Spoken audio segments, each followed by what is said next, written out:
मध्य प्रदेश कांग्रेस ने विधानसभा के साथ साथ लोकसभा चुनाव की भी तैयारी शुरू कर दी है, खासकर उन लोकसभा सीटों पर जहां कांग्रेस पिछले 2 चुनावों से हार रही है। फिलहाल मध्य प्रदेश से कांग्रेस के पास सिर्फ एक ही लोकसभा सीट है। कांग्रेस पिछले चुनावों में छिंदवाड़ा सीट ही जीत सकी है, बाकी सभी 28 सीटों पर कांग्रेस की तगड़ी हार हुई है।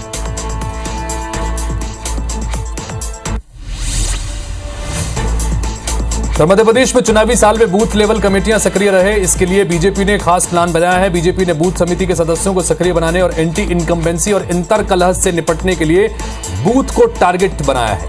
हर बूथ पर बीजेपी 22 प्रकार के काम कर रही है। बीजेपी के बूथ लेवल प्लान में मुख्य दिवसों के आयोजन से लेकर बूथ के इलाके में पैठ वालों को अपने पाले में लाने की रणनीति भी शामिल है। तो चुनाव से पहले प्रदेश के सरपंच इस वक्त सरकार से नाराज हैं और बड़े आंदोलन की तैयारी कर रहे हैं। सरपंचों ने अपनी 13 सूत्रीय मांगों को लेकर मोर्चा खोल दिया है। राष्ट्रीय सरपंच संघ के नेतृत्व में ग्राम सरकार बचाओ अभियान के तहत आंदोलन कर रहे प्रदेश भर के सरपंच और राष्ट्रीय सरपंच संघ के जिला अध्यक्ष राजधानी के गांधी भवन में जुटे और बैठक कर आगामी आंदोलन की रणनीति बनाई गई और कहा कि अगर इनकी मांगे पूरी नहीं हुई तो बड़ा आंदोलन होगा।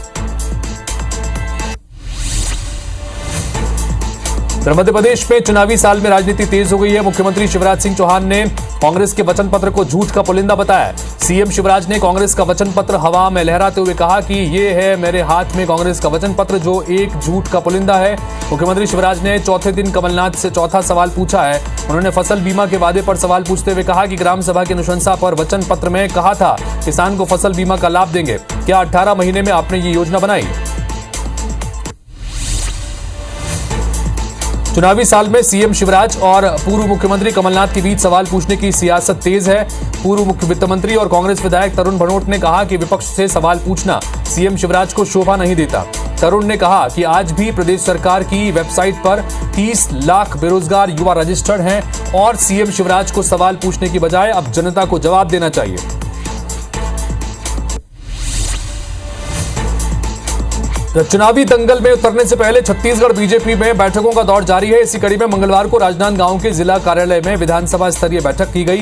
बैठक में पार्टी के राष्ट्रीय उपाध्यक्ष डॉक्टर रमन सिंह, राष्ट्रीय संगठन सह प्रभारी अजय जामवाल और प्रदेश संगठन मंत्री पवन साय समेत कई दिग्गज नेता शामिल हुए।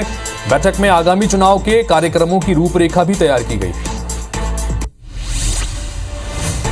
छत्तीसगढ़ में धान खरीदी का आज आखिरी दिन था। इस बार करीब 107.65 लाख मीट्रिक टन धान की खरीदी हुई है। सरकार का दावा है कि जब से प्रदेश में कांग्रेस की सरकार बनी है, हर साल धान खरीदी का नया रिकॉर्ड बनता आ रहा है। हालांकि विपक्ष की पार्टी भाजपा इस धान खरीदी का श्रेय केंद्र सरकार को दे रही है। उसकी दलील है कि इस खरीदी का बड़ा हिस्सा केंद्र सरकार वहन कर रही है। भारतीय जनता पार्टी में ऊपर से लेकर नीचे तक चल रहे बदलाव को लेकर प्रदेश के सह प्रभारी नितिन नवीन ने कहा है कि हमारे यहां 3 साल में स्ट्रक्चर बदलने की परंपरा है।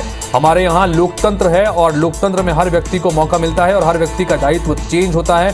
नितिन नवीन ने कहा कि पीएम आवास योजना का मकान नहीं मिलने की वजह से लोगों में आक्रोश है।